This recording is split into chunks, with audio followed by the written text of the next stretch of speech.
Shalom. First and foremost, want to give all praises, honor, and glory to Yahweh, by Hashem Yahweh Shai, by Hashem Rakakwadash. Double honors to the apostles and elders of GMS that rule well. Peace, love, and salutations to all the brothers out there pushing this word of sincerity and the truth. Shalom to the brothers, sisters, and children out there keeping this word of sincerity and the truth. Okay, I just want to go into this lesson. This was an AI video made by the brother Yashawan in our camp.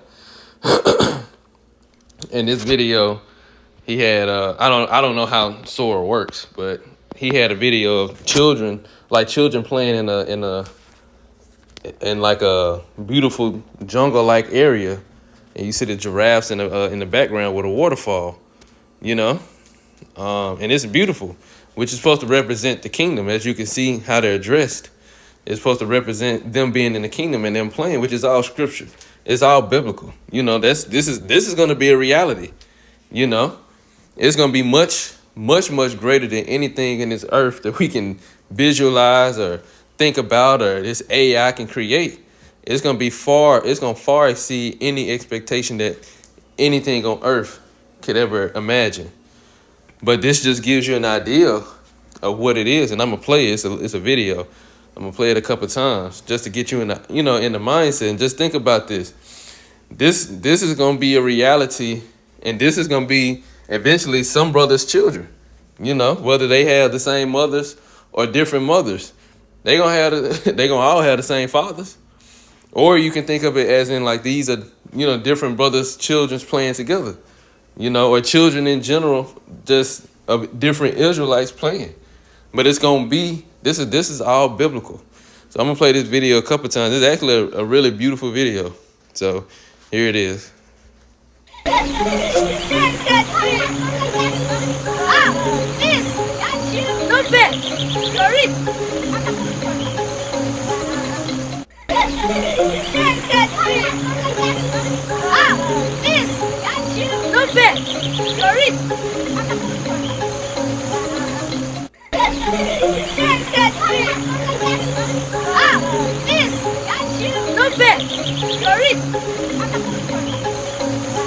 And AI does its best to try to get everything together, everything right.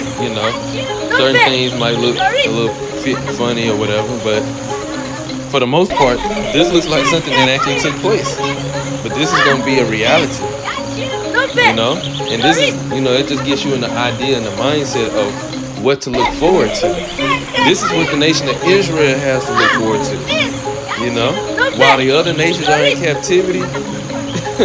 The other nations in captivity, from the adults all the way down to the children, we and our children will be enjoying the kingdom of heaven. And we're going to enjoy it forever. I'm going to let it play this one last time and get a couple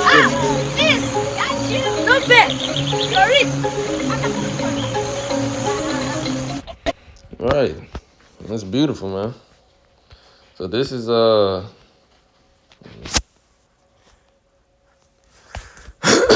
this is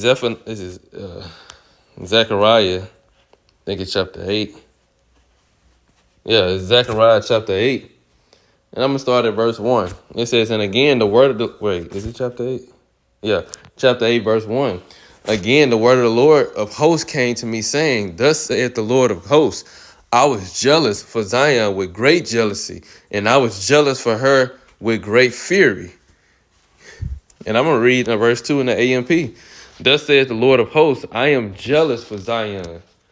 It says, there is no implication of envy in the jealousy of the Most High, but rather the boundless enthusiasm of the Lord, which loves holiness, hates sin, brings judgment upon sinners, and intervenes on behalf of his godly ones, which is the elect. So it says, I am jealous for Zion with great jealousy, demanding what is rightfully and uniquely mine. And I am jealous for her with great wrath against her enemies. This is why the Lord is in great fury, because our enemies are enjoying the benefits of our labor. They're enjoying the benefits of ruling over the nation of Israel and having them under subjection when we were created to serve the Lord, So the Lord, he's gonna put every single last one of our enemies in a captivity that ever took advantage of us, that ever did anything against our nation.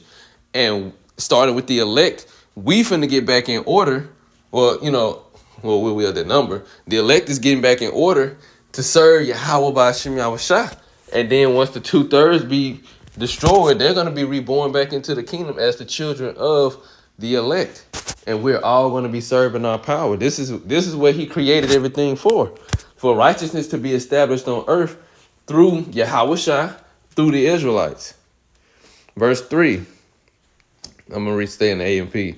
It says, thus saith the Lord, I shall return to Zion and will dwell in the midst of Jerusalem, and Jerusalem shall be called the faithful city of truth, and the mountain of the Lord of hosts will be called the holy mountain. Thus saith the Lord of hosts, old men and old women will sit in the streets, public places of Jerusalem, each man with his staff in his hand because of his advanced age. And it says the streets, the Hebrew word refers to broad, spread out spaces such as wide streets, squares, plazas, public parks, and so throughout. All of this is going to be established in the kingdom of heaven. And the cities is going to be built up, Where our kingdom is going to be far out, man. And the place where we dwell, the city, the Jerusalem, the capital, all of this is going to be reestablished with us, the true people that it belongs to, living in it, And it's not saying that we're physically going to be old as far as like looking old and, how we're going to be in new bodies. So even though you're going to be at an advanced age, you might be well over 2,000-3,000 years old, still looking young because we were created to be immortal. But through sin, that brought death into the world. So now that everything is getting back, everything is going to be established how it's supposed to be. We, the Israelites, will be the only nation that's immortal. Everyone else, all the other nations, they're still going to be mortal. They're still going to die and come back, die and be reborn to the earth. And they have to die and be reborn and be retaught righteousness all over again. That's the cycle. But we are going to live forever. It says in the streets of the city will be filled with boys and girls playing in its streets. And here it is. It says the streets will be filled with boys and girls playing, and we're going to be all over the earth. We're going to be all over the universe, but just going into the earth, it said we're going to have an abundance of children. And it said they're going to all be playing in the streets thereof, like it's supposed to be. I'm pretty sure a lot of people can think back to their childhood. For the most part, you've experienced at least one situation where either you witnessed this or you experienced it, or both. You've seen children out in the streets playing. You have to go back because you don't see that no more. So you have to go back 20 plus years, And I say 20 plus years because I know me myself, I'm a fairly young brother. So 20 plus years, I'm 28, 20 plus years ago, I was outside, being outside playing. And I know generations on ahead of me, that's what we did. We was outside playing, technology wasn't as advanced as it is now, but it was around. It was starting to become more available to the public. But we was outside playing in the streets. It'll be a lot of children out there playing, and like I said, everybody else ahead of me that's older will understand the same thing, whether they witnessed it or experienced it or both. All of that is, and that all of that is associated with happy memories, because anytime you talk about your childhood and being outside, it was always associated with something happy and something fun, playing, going outside playing and everything. All that is associated with happiness. And that's going to return to the nation of Israel, because this is what's been taken away from us, being over here in captivity. This place wasn't supposed to be fun for us. This was supposed to be oppressive. It was set up to punish us first and foremost, and to turn us back to the Lord, so that we can understand and realize, man, look, we can't keep going through this cycle of messing up with our power, and then he put us in this captivity. It just gets worse and worse. Look, we understand now. It ain't nothing better than to serve the Lord. So it says, verse 5 again, and the streets of the city will be filled with boys and girls playing in the streets. Thus saith the Lord of hosts, if it is difficult, well, I'm gonna read that in the KJV. It says, thus saith the Lord of hosts, if it be marvelous in the eyes of the remnant of this people in these days, shall it also be marvelous in mine eyes, says the Lord? And let's get that word marvelous.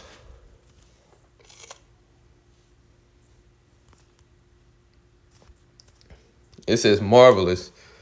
Let me get it. The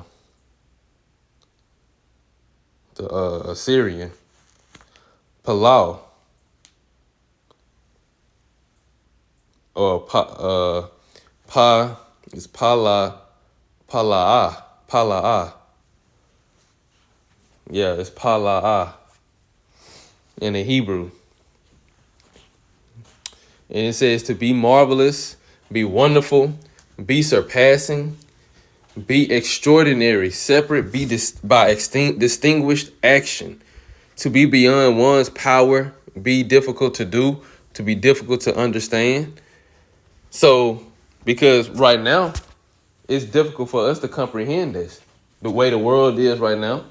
Well, it's not difficult for us to comprehend it, but it's difficult for it to be established in the earth right now because of how the earth is and how the mindset of the people is.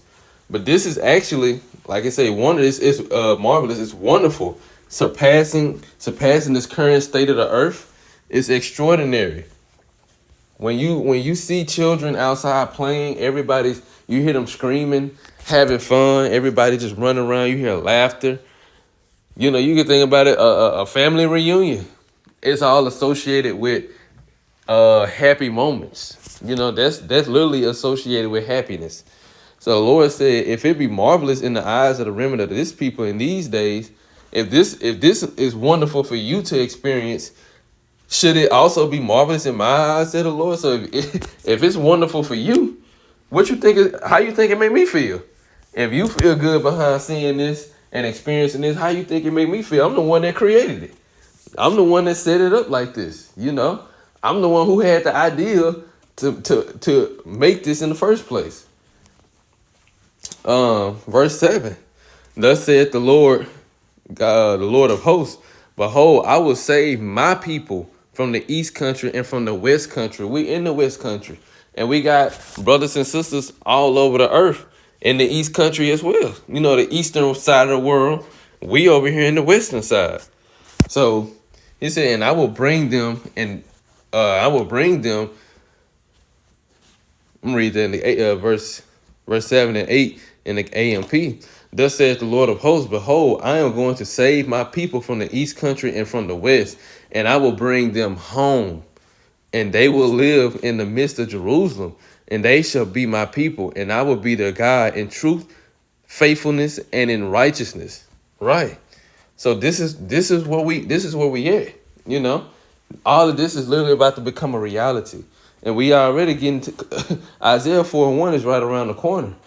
For a man to multiply exceedingly on the earth, or rather the men of the Lord, the elect, you're going to need more women. Polygyny is biblical, and polygyny is about to be reestablished as the standard, not a standard, as the standard of the earth. Monogamy is going out the window, and women are going to be pushing for polygyny. Not just men. It's going to be both men and women for polygyny. You know, where a man has more than one woman or more than one wife. Now let's get another one. I think it's, let me see.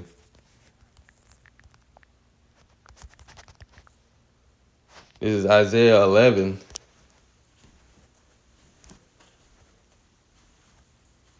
Let me see where I want to start at.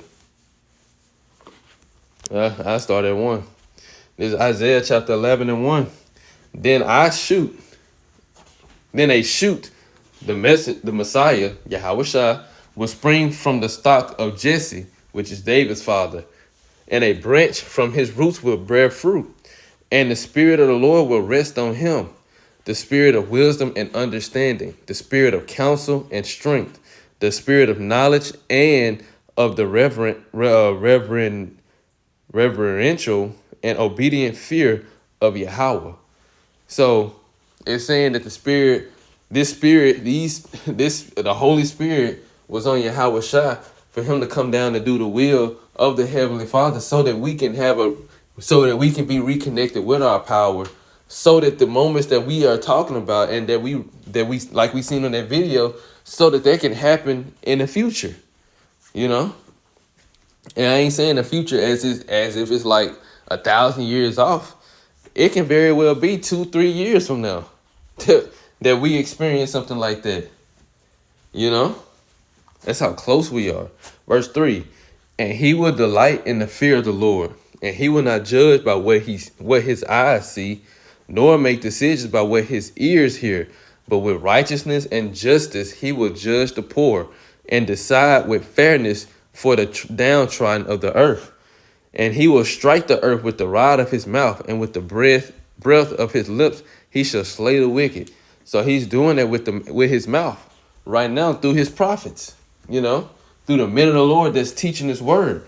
But Yahweh Shai is going, and then it said the breath of his lips, Yahweh Shai eventually, that's what we waiting on. You know, that's who we waiting on. Yahweh Shai is going to come back to the earth, and he gonna handle these other nations, starting with Esau, Edom. He the main target. But these other nations, they going to get it too.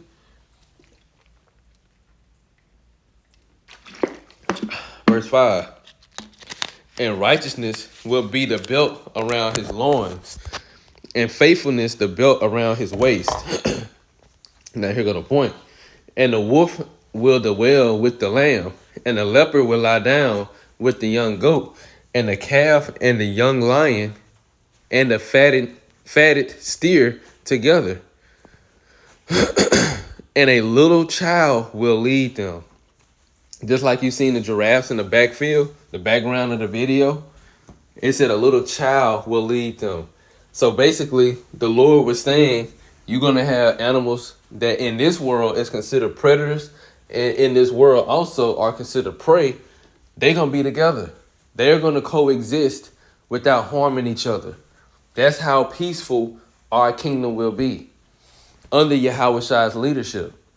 That's how peaceful it's going to be. And we're going to be able to communicate with the animals, and we're going to be able to understand them too. You know, going to be able to talk to them and communicate with them. Esau be trying to figure that out. He be trying to figure out how do he communicate with the dog. You know, they teach him, train him, but he can't communicate with him. Ain't like the dog can just talk back. But it's an instance in the Bible where the Lord gave an animal speech to talk. Let's get that real quick. It might be considered ass. I done forgot exactly where it's at too. Let me see. It's in the New Testament, actually. Matter of fact, yeah, it's in the New Testament. I done forgot exactly where it's at though. Here we go. Was it Second Peter?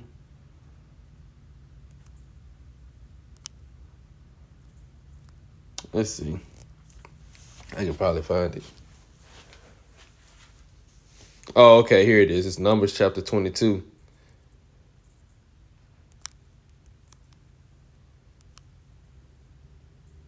It's Numbers 22. I'm going to start at verse 19, A and P. Now, please, you also stay here tonight, and I will find out what else the Lord will say to me. The Most High came to Balaam at night and said to him, if the men have come to call you, get up and go with them, but you shall still do only what I tell you. So Balaam got up in the morning and saddled his donkey and went with the leaders of Moab. It says, but the Most High's anger was kindled because he was going. Balaam went with the Most High's permission, but his motives were in opposition to the Most High's will. So that's why the Lord's anger was kindled against him. It said, but the Most High's anger was kindled because he was going And the angel of the Lord took his stand in the way as an adversary against him. Now he was riding on his donkey, and his two servants were with him. Let me get the footnote by angel. It says, angel has been capitalized here to reflect the likelihood that it is the Most High appearing in a visible form, which it was just an angel of the Lord. You know, verse 23, when the donkey saw the angel of the Lord standing in the way and his drawn sword in his hand, the donkey turned off the path and went into the field. But Balaam struck the donkey to turn her back toward the path. But the angel of the Lord stood in a narrow path of the vineyards with a stone wall on his side and a stone wall on that side. So basically, it was only one way to go. So the donkey couldn't go nowhere else. Donkey couldn't turn nowhere else. The donkey seen an angel getting ready to kill him. You know, he was like, hold on now. You try to, what you got going on? So verse 25, it says, when the donkey saw the angel of the Lord, she pressed herself against the wall and crushed Balaam's foot against it, and he struck her again. Because she was trying to get him to stop. So you jam your foot up against something, you trying to tell him. The donkey couldn't talk at the time. It was trying to warn him that danger was ahead of him. But Balaam couldn't see it. So verse 26, the angel of the Lord went further and stood in a narrow path where there was no room to turn either to the right or to the left. So look, the donkey was like, you ain't got nowhere to go now. When the donkey saw the angel of the Lord, she lay down under Balaam. So Balaam was angry, and he struck the donkey a third time with his staff. And the Lord opened the mouth of the donkey, and she said to Balaam, what have I done to you that you have struck me these 3 times? And you think these animals don't be aware of what people do to them? You don't think that they are aware? You don't think they have awareness or a spirit? You know, you people don't be thinking these animals understand. They understand. They definitely understand. Then, verse 29, then Balaam said to the donkey, he over here talking to the donkey, didn't even realize it. Because you have made a mockery of me. If there had been a sword in my hand, I would have killed you by now. The donkey said to Balaam, am I not your donkey on which you have ridden all your life until this day? Have I ever been accustomed to do so to you? And he said, no. And the donkey was like, have I ever tried to do anything evil to you? He was like, no. Then the Lord opened Balaam's eyes, and he saw the angel of the Lord standing in the way with his drawn sword in his hand. And he bowed his head and lay down his face down. The angel of the Lord said to him, why have you struck your donkey these 3 times? Behold, I have come out to stand against you because your behavior was obstinate and contrary to me. So the Lord was letting him know, look, you was trying to go do something different than what I told you to do. The donkey saw me and turned away from me these 3 times. If she had not turned away from me, I would have certainly killed you and let her live. You know, the Lord, he would allow the donkey to live, but killed him. Balaam said to the angel of the Lord, I have sinned, for I did not know that you were standing in the way against me. But now if my going displeases you, I will turn back. The angel of the Lord said to Balaam, go with the men, but you should speak only what I tell you. So Balaam went along with the leaders of Balak. So now let's go back to that 2 Peter's. This is 2 Peter chapter 2. I'm gonna start at verse 15. Let me see. Yeah, 15, AMP. Abandoning the straight road, that is the right way to live, they have gone astray. They have followed the way of the false teacher Balaam, the son of Beor, who loved the reward of wickedness. But he was rebuked for his own transgression.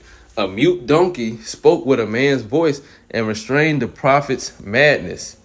So the Lord had a donkey, a wild animal, to talk to a man, you know? And all of that is going to return. I'm going to see. Let me see something.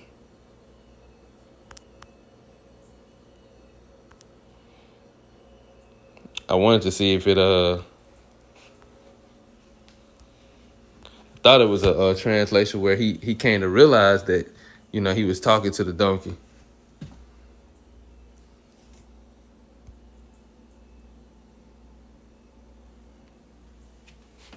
Oh, I thought it was a.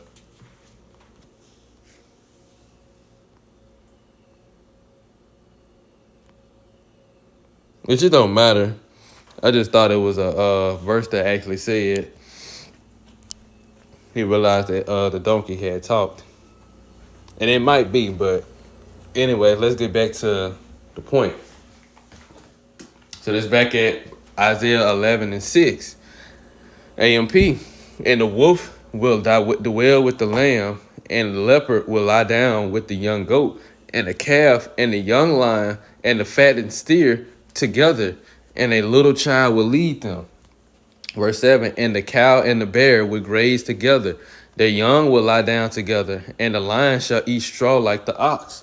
These are predator and prey animals dwelling together, not harming each other, because there will be peace in the kingdom of heaven, even amongst the animals. And they won't attack us, and we will have no need to attack them. But these other nations, they're gonna be getting busy, especially Esau, Edom. They're gonna be getting busy. Verse 8. And the nursing child will safely play over the hole of the cobra, and the weaned child will put his hand on the viper's den and not be hurt. Meaning we're gonna be on a level to be able to even play with snakes. You know, our children will play with snakes, and they won't have no need to worry about being harmed. You know. Verse 9, they will not hurt or destroy in all my holy mountain, for the earth will be full of the knowledge of the Lord as the waters cover the sea. Right. And this is what we patiently waiting on. You know? This is what we patiently waiting on. So even in the kingdom of heaven, our children will be blessed. They will have spiritual power. The fear of all nations will be even on our children. You know? Well, did I say that right? The other nations will fear our children. I say it like that. Yeah, no, I did say that wrong. I didn't mean the fear of the other nations will be on our children. Our children will be superior to all the other nations. So they will even fear our children, you know. Their children won't be allowed to play with our children, but our children they'll be over. The other nation's children will be our children's servants, you know. They're going to be our children's servants to do with them as they please. You know, that's what the kingdom, that's what it's all about. I'm gonna end it on that. Jeremiah chapter 30. Just for anybody that got a problem with that. This is Jeremiah 30. Let's get Bible comparisons. KJV in 16. Therefore all they that devour thee shall be devoured, and all thy adversaries, every one of them, shall go into captivity, and they that spoil thee shall be a spoil, and all that prey upon thee will I give for a prey. Let's get the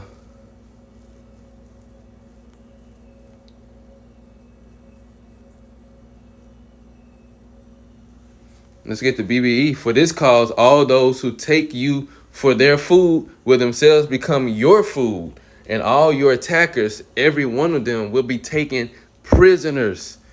And those who send destruction on you will come to destruction. And all those who take away your goods by force will undergo the same themselves. And all nations partaking in this. So that means all nations will have this done unto them. Because this is righteous judgment. And this is right here in the Bible. There's no way to misinterpret this. There's no other way to understand this. This is right in the Bible. As a matter of fact, I'm going to get one more after this, actually.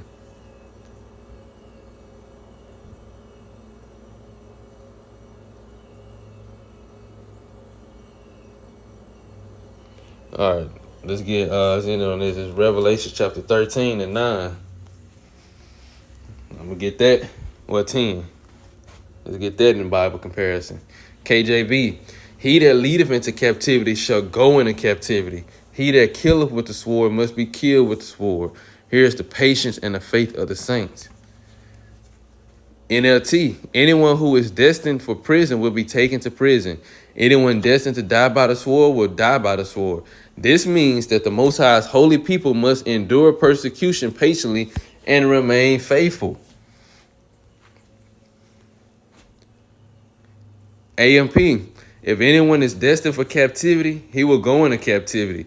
If anyone kills with a sword, he must be killed with a sword. Here is the call for the patient endurance and the faithfulness of the saints, which is seen in the response of the Most High's people to difficult times. BBE, if any man sends others into prison he will go. If any man puts to death with the sword he must be put to death.